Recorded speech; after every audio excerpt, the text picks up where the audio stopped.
Sykursýki verður stöðugt algengari í heiminum. Lions-hreyfingin meðal þeirra sem berst með skipulögðum hætti gegn sykursýki. Júlía M. Brynjólfsdóttir, hjúkrunarfræðingur á Akureyri, í aðgerðarhópi Lions-hreyfingarinnar gegn sykursýki og hún gestur í landsbyggðum. Júlía, sykursýki, hvers vegna sykursýki að aukast svona mikið í heiminum? Já, það góð spurning. Þetta náttúrulega talað lífsstílssjúkdóm, langvinna lífsstílssjúkdóm og það eru breyttir lífshættir. Við erum með, hvað ég segja við þig, það bara aukið framboð og eftirspurn að bæði skyndibitamat og öðru fæði sem að fólk að fitna meira, það að hreyfa sig minna. Og samkvæmt því þá að aukast tíðni sykursýki, sérstaklega sykursýki típu 2.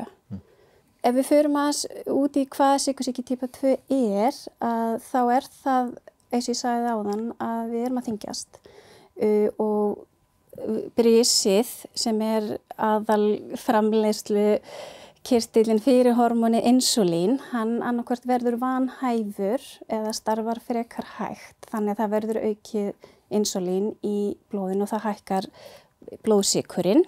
Hver munurinn á sykursýki 1 og svo sykursýki 2? Sykursýki 1 talið vera, bæði talið vera efnaskiptasjúkdómur fyrirgefið, en sykursýki típa 1 meðal yngra fólks, barna og unglinga og efnaskiptasjúkdómur sem að talið að bara líkaminn, sjálfsónæmi sjúkdómur ráðist á brisi og gera það vanhæft, þannig að það ekki að framleiða insulín. En sykursýki típa 2 kemur af lífsstílsbreytingum, það langvinnur sjúkdómur sem gerist á löngum tíma og þar hefur offitu-hreyfingarleysi mikið að segja. Og kannski má segja líka það að sykursýki típa 1 þannig að fólk þarf að nota sprautumeðferðir, insúlínsprautu, en sykursýki típu 2 þá það í töfluformi meira sem að það notað við. En hvað hvað getur þá sagt forvarnir, hverjar eru bestu forvarnirnar til þess að aftra því að maður fái þá sykursýki? Bestu forvarnirna náttúrulega að vera meðvitaður sjálfan sig og það hreyfingin. Hefur mikið að segja, hreyfing og mataræði og það að byrja snemma að huga að þeim breytingum. En þið hjá Lions-hreyfingunni, þú í svona verkefnastjórn, þið hafið beint kastljósinu sérstaklega að sykursýki og hafið verið að því í nokkur ár eða hvað? Já, Lions-hreyfingin á Íslandi, eða ef við byrjum bara á alþjóða Lions-hreyfingum allan heim, eitt af meginverkefnum þeirra sykursýki og það líka þá aðalverkefni, eitt af 5 verkefni hér á Íslandi, það sykursýki og síðustu fjölda ára hefur Lions-hreyfingin á Íslandi verið út allt land boðið upp á sykursýkismælingar, fræðslu og vitundarvakningu. Og hver klúbbur á landinu stýri því eftir sínu höfði. Það nóvember mánuður sykursýki og 14. nóvember alþjóðadagur sykursýki. Þannig að þetta svona tímabil sem að Lions-klúbbarnir á Íslandi fara á stað og byrja með fræðslu og vitundarvakningu.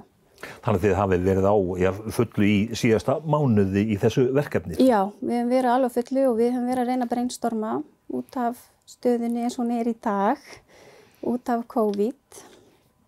En þegar þið farið væntanlega í verslunarmiðstöðvar og svo framvegis til þess að bjóða upp á að mæla fólk eða hvað? Já, þá hafa klúbbarnir deilt niður verkefnum með sér. Það sykursýkisfulltrúar í hverjum klúbb og þá hafa þeir farið á þessa stóru staði eins og Glerártorg og Kringluna í Reykjavík og á þessum fleiri stöðum. Og þar hefur verið boðið upp á mælingar og fólk hefur fengið niðurstöður og jafnvel fengið þá smá fræðslu hvað að gerast ef að sykurinn á hár eða of lágur og þeim náttúrulega beint á að leita til sína heilsugæslustöðvar og til sína sérfræðinga heimilislækna ef við sjáum að það eitthvað sem athugavert við það. En hvað segir fólk svona, það tilbúið til þess að láta mæla sig bara svona úti á bara víðavangi eða innan fjölmenni? Já, fólk finnst það mjög áhugaverð, sérstaklega eldra fólkið. Það hefur verið sótt meira í þetta því að þetta sumir vita kannski að þeir eru með áhættu þætti, þeir eru með hjarta- og æðasjúkdóma og þá áhættu og þá nýta tækifærin að koma til okkar og fá mælingar. Og það hefur margt greinst og margir hafa farið áframhaldandi til heimilislæknir og komið þau ljós og þeir voru með byrjunarstigið af sykursýki type 2. Já, það sem sagt þannig að þið eruð jafnvel að mæla fólks það sem að þið segið þá við fólk að það eigi hikstalaust að snúa sér til læknis eða hvað? Já, algjörlega ef að sjást það að auðvitað náttúrulega fer það eftir því hvenær mælingin tekin yfir daginn eða fólki nýbúin að borða eða ákveðin með lyfjum en þá fá þeir samt ráðleggingar það, fá svona með sér lítinn miða sem segir svona sirka gildin hvað þau að vera og þá ráðleggjum við það að fara til heimilislæknis og ræða með hann betur og fá nánari rannsóknir á sínum málum. Hefur þú sjálf lent í svona uppákomu? Já, ég hef lent í því. Þá varði ég að mæla einn og hann var alveg mjög hár, hann var 15 sem var mjög hátt og við ræddum bara saman hvað hann hefði verið að gera morguninn og hvernig þetta væri búið að vera, hvort hann væri einhverju lyfjum og hvernig mataræðið og svo fór hann bara til sinn heimilislæknis þar sem hann var tekið þá meira áframhaldandi blóðprufa og fylgt honum eftir. Svo hitti hann einu svona Glerártorgi og hann þakkaði mér mjög vel fyrir að hafa bent sér á þetta. En það þá þannig að fólk sem sagt getur, þetta getur bara uppgötvast oft á tíðum bara fyrir tilviljun? Eða? Já, það má segja það. Það ekkert allir sem að gera sig grein fyrir því að einkennin geta verið þannig að þau geta verið villandi. Auðvitað helstu einkennin aukinn þorsti, tíð þvaglát, sérstaklega nætur til og það slappleiki og þreyta og oft tengir fólk það kannski einhverjum öðrum einkennum, jafnvel bara skorti D-vitamíns eða einhverju öðru og það náttúrulega að vera með háan BMI stöðul sem þýðir hátt líkamsfita á sér og það náttúrulega kviðfita ekki góð. Þannig að fólk svona kannski hefur grun það og veit af sér upp á skammirnar að hafa ekki verið að hreyfa sig mikið og ekki að passa upp á mataræðið og stressið kannski mikið í umhverfinu og vinnu og öðru. Þannig að þetta það fólk svona að vakna meira tilvitundar með það. En samt sem áður að sykursýki bara á hraðri uppleið, minnst að hinn vestræna heim og ég tala ekki Bandaríkin. Já, það búið að vera mjög mikið hækkun. Ef við förum við höfum oft heyrt tala WHO, Health Organization, sem hafa verið að koma með alls konar rannsóknir og hafa verið að benda á þetta. Og þar að meðal voru þeir að benda bara fyrst á 2006. Þá ræddu það að sykursýki type 2 yrði í 7. sæti dánartíðni 2030 og við erum 2020 núna. Og 2011 vildu meina það að rannsóknin myndi sýna að það yrði 322 milljónir yrðu með sykursýki, gangandi sykursýki eins og sagt En í dag, samkvæmt tölum, þá það 422 milljónir. Þannig að það á hraðri uppleið og það sem við hjá Lions höfum verið að skoða og hefur svona stungið í stú, það að hvað börn eru að greinast með sykursýki type 2. Því að fyrir 30 árum síðan þá þekktist þetta ekki meðal ungmenna að sykursýki type 2 væri. Þannig að við erum að sjá vaxandi tíðni, lífsstílssjúkdóma, þetta faraldur eins og WHO vill segja. Sykursýki type 2 faraldur, langvinna, hættulega sjúkdóma. En hvað svona sýnist hér svona í gegnum tíðina að verða til einhver svona vitundavakning? Við erum öll læs og við erum ágætlega upplýst minnst við Íslendingar. Hvernig stendur á því að þetta samt sem áður á svona hraðri uppleið?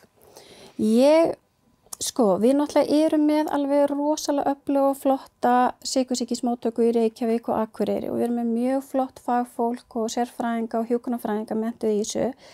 En þetta þarf að vera meiri vitundavakning, það þarf að vera meiri fræðsla og kominni jafnvel bara inn í áfram með skólahjúkrunarfræðingum sem ég veit að þær eru að gera og en það svo margt annað í kringum þetta sem skiptir líka máli, þessi lífsstílsháttur okkar, hvernig við erum að lifa, hvernig við erum að þróa okkur áfram bara með okkar lífverðni. En gulu ljósin þau blikka eins og sagði ráðan sem satt með líkamsþyngdina á okkur Íslendingum? Já, rannsóknir sýna það að við erum langþyngsta Norðurlandaþjóðin sem því það að við erum þá þyngsta þjóð í Evrópu og nýja rannsóknir hafa sýnt að íslensk börn til dæmis eru með þeim þyngstu í Evrópu yfir 5,5%. Þannig að alla viðvörunarbjöllur hér á Íslandi eru að kveikna og eins og hvernig Norðurlandaþjóðirnar eru kringum okkur en bara því miður þá vantar þennan gagnagrunn að koma honum í notkun til þess að geta sýnt fram á rannsóknir hvernig þessi áhrif að hafa á okkur. Og það ég veit að velferðarráðuneytið setti af stað hóp 2016 bæði hér á Akureyri og Reykjavík sem að sérfræðingar stýra og hjúkrunarfræðingar og þau eru búin að skila þeirri skýrslu. Það vantar gagnagrunn á Íslandi til þess að sýna fram á nýgengni sykursýki og svo hægt sé að gera betri rannsóknir á hvernig sykursýki að þróast á Íslandi. Já. En þið hjá Lions, þið sem það eru að beina sjónum ykkur sérstaklega þá að börnum og unglingum. Það þannig að sykursýki hún að greinast alltaf í yngra og yngra fólki eða hvað? Já, sko, við Lions höfum eins og sagði fyrst áðan að við höfum verið að bara veita fræðslu vitundavakningar og okkur langar núna að veita, við höfum kallað þetta sykursýki komandi kynslóðar. Okkur langar að koma og við ætlum að koma þessu áfram að fræða aðstandendur og foreldra þessa barna að það í kringum okkur eins og ég sagði áðan að það börn að greinast í Bandaríkjunum sem dæmi alveg niður 10 ára aldur og það eru rannsóknir sem sýna það að sérstaklega stúlkur á kynþroskaskeiðinu 13 ára til 15 ára að þær eru að greinast, eru meiri hættu að því þær eru, sumar hverjar eru með eða háan BMI stuðul og eru með háan BMI stuðul sem meiri hættu á því að fá sykursýki og þær eru hormónabreytingar, þær eru á kynþroskaskeiðinu og það bara eðlileg breyting en að vera með aðra áhættu þætti ítir þá undir að fá sykursýki típu 2. Og það búið að sanna það að rannsóknir sýna það að barn sem að unglingur sem að greinast með sykursýki típu 2, hann á foreldri með sykursýki, annarkvort bæði eða annarkvort foreldrið, eða það sterk ættasaga. Þannig að þetta ættartengt, það genatengt, fjölskyldutengt, svo náttúrulega eru kynþáttur, uppruni og það sem spilar inn í erfðir og okkar lífshættir. En að það sé að fara að greina börn með sykursýki í Bandaríkjunum niður í 10 ára. Hvernig heldur ástandið sé hérna á Íslandi? Það komið svo neðarlega? Sko, það erfitt að segja til það. En við vitum það ekki, eflaust eru eitthvað að börnum gæti verið vangreind. Því að það erfitt að greina börnin og það hefur sýnt sig í rannsóknum að þau oftast að greinast eftir að þau eru búin að vera að mæta ítrekað á kannski til heimilislæknis eða bara áðamóttöku út á öðrum einkennum. Út frá öðrum einkennum sykursýki, eða fyrir ekki insúlín skort. Og þá oft ekki blóðsykurinn hjá þeim að mælast hár. Þannig þau eru að mæta kannski með endurtekna sýkingar, húðsýkingar, tannholdsbólgur og annað sem eru aðrir fylgikvillar af því að vera með sykursýki. Þannig að þarna blikkað gulu ljósin. Já, það má alveg segja það og eins og segi þessi gagnagrunnur hjá okkur Íslendingum og skráning mætti náttúrulega myndi hjálpa til að gefa okkur betri mynd á því hversu sykursýkin að greinast í yngri kynslóðinni. Við lifum á tímum markaðssetningar. Börn og unglingar eru viðkvæmari hópur heldur en þeir sem að eldri eru. Hvað varðar alls konar markaðssetningu á óhollustu? Já, það Auðvitað náttúrulega aukið framboð eftirspurn að skyndibitafæði og orkudrykkjum og einföldum kolvetnum eins og segjum og þau náttúrulega eins og bara allir þurfa kolvetni til þess að lifa og einföld kolvetni eru ekki góð kolvetni fyrir okkur. Við viljum hafa flókin og góð kolvetni. Þannig að það náttúrulega komið umræða og ég veit að það að koma rannsókn núna frá Matvælastofnunum varðandi hvað varðar orkudrykki. Og auðvitað náttúrulega ef við horfum á, kannski ef við tökum orkudrykki fyrir sérstaklega unga fólki okkar í dag, að þá það svo sem kannski ekki orkudrykkurinn alveg sjálfur per oss heldur það og þeir eru oftast með gerfi sætumi en það koffíni sem við erum að horfa á. Og í einum orkudrykki eins og 1 til 2 kaffibollar og þessi úlingar okkar eru kannski drekka 4-5 orkudrykki og þá fer svefnin í rugl af því koffín eru mikið. Og þegar svefnin fyrir rugl, þá verðum við þreyttari og við sækjum meira í einföld kolvetni, sykur og kolvetni sem sælgæti og ýmislegt. Þannig að þá erum við komin hringra á svona hvernig aðrir þættir hafa áhrif á lífsstílinn okkar. Þannig að og eins og ég segi að þá eru þau meiri hættu á því að þróa með sér. Af því að þá það náttúrulega offita sem bætist við hreyfingarleysið og þannig að þetta svolítið pínu hringrás hvernig þetta virkar. En hvað finnst þér það þegar þú kemur inn í matvöruverslanir og sér alveg bara heilu hillu metrana með orkudrykkjum? Ég verð bara að viðurkenna það, ég fæ bara grænt því að bara græna bólur, ég ætla bara að orða það þannig. Því að auðvitað þetta náttúrulega bara ágætt að vissu marki og það eru til fullt af rannsóknum orkudrykki og ég get alveg tekið heilan þátt með orkudrykki en þetta við verðum svolítið við fullorðna fólkið sem að þekkjum þetta, vitum þetta, við erum búin að alast upp í þessu samfélagi, við þurfum svolítið að horfa til yngri kynslóðanna og ég spyr oft bara börnin í kringum mig, vilt þú vera sá einstaklingur í dag sem að fær öldruna sykursýki? Og bara veistu hvað það í gamla daga eða áður fyrir var náttúrulega sykursýki típa 2 oftast bara einstaklingar sem voru 45 ára eldri og fullorðið fólk. En núna eins og við höfum búin að ræða á þann, þá þetta greinast miklu neðar og þetta hættulegu sjúkdómur sem hann mun aldrei læknast, þú mun þurfa að lifa með honum það sem eftir og þá þarftu að vera vakandi fyrir því. En þegar þið á Lion eru svona að ræða þetta á ykkar fundum og eru að tala þá sykursýki meðal barna, hvert beinist þá umræðan? Viljið þið sjá meira frekari fræðslu inn í skólakerfinu til dæmis? Já, það sem að Lions hefur að gera með sykursýkisverkefni, ef ég kem að því þau eru með nokkur verkefni, eins og ég segi, þetta eitt af þeim 5 verkefnum sem Lions hreyfingin með, að þá eru eins og til dæmis önnur verkefni sem eru sjónverndarverkefnin, Rauða fjöðrin og það tengist líka sykursýkinni. Því að þá höfum við að ræða það innan klubbana hvernig við nálgumst eins og við segjum að bara fólkið okkar bæði með því að vitundarvakning með sykursýki, með blinduna, með öll þessi verkefni sem við erum með í boði og erum að vinna að.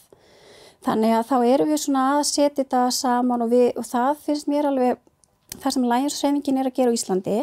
Við tölum alls saman, við vinnum í hópum, við vinnum í verkefnavinnu og það enginn að pukrast út í sínu horni heldur, það hjálpast allir að setja saman verkefni, hvernig náum við vitundarvakninginu til hvaða hópa, hvernig gerum við það og það það sem við höfum verið að gera núna á tíma COVID, að við megum ekki fara, við erum í samvinnu með Þórólfi sóttvarnalæknir, að við erum náttúrulega ekki að komast inn á Glerártorg og mæla þessar blóðsykursmælingar, þannig að þá erum við að reyna að nálgast verkefni á öðrum hætti inn á Facebook, inn á netmiðlum, Instagram og þessu og það eru allir svona brainstorma saman hvernig við nálgumst verkefnin okkar núna þetta árið eins og margir aðrir.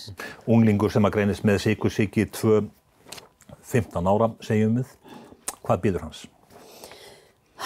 Það eiginlega bara að vera unglingur og greinast með sykursýki, það erfitt því að það margt annað að gerast. Það bara lífið að vera unglingur og það að þurfa að taka lyf það sem eftir og þurfa að vera að mæla sig, blóðsykurs mæla sig og þurfa að fylgjast með því. Það frekar mikið challenge fyrir suma unglinga og það náttúrulega býður hans það að hann þarf að huga vel að sínum líkama því að ef hann fylgir ekki eftir ráðleggingum sína heimilislækna og sína sérfræðinga og hjúkrunarfræðinga að þá hann í hættu að þróa með sér langt fram í tíma náttúrulega mjög alvarlega aðra fylgikvilla sem fylgja sykursýki típu 2.